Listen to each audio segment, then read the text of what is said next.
In today's video, I'm going to teach you how to connect Google Calendar to Pipedrive. By the end, your meetings and activities will stay in sync across both tools, so you can plan confidently without double booking or missing important updates. Start inside Pipedrive.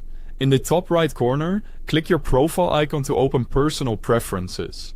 Then, choose Calendar Sync. This is your control center for connecting calendars and adjusting how information flows between Pipedrive and Google. Enter your Google email address and click Connect Account. Use the email tied to the calendar you actually manage day to day. If you're signed in to multiple Google accounts in your browser, make sure you choose the right one in the next step. When prompted, select your Google account and click Continue to move forward. Pipedrive will now request permission to access your Google Calendar.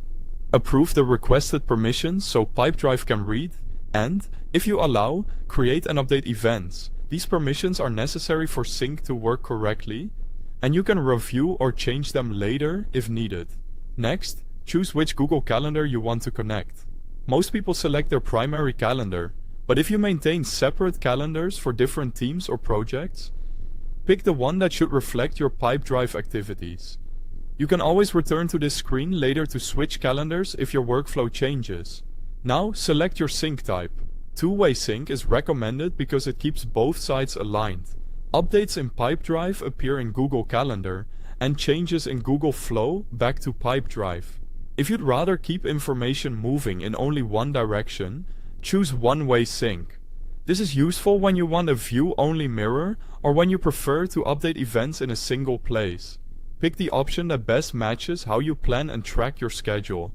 Set your visibility preferences next. Default event visibility follows your Google settings, while private event visibility hides sensitive details and typically shows as busy on the other side. Choose what's appropriate for your role and data sensitivity. Configure how activities should behave. Decide how events appear in Pipedrive and which activity types should sync to your calendar. This helps keep your schedule clean and ensures only relevant calls, meetings, or tasks make it across. When everything looks right, click Start Sync. The initial sync may take a moment as Pipedrive pulls in your events and aligns future updates. That's it. Your Google Calendar is now connected and actively syncing with Pipedrive. If you ever need to adjust preferences, return to the Calendar Sync page to fine-tune your settings. Thanks for watching.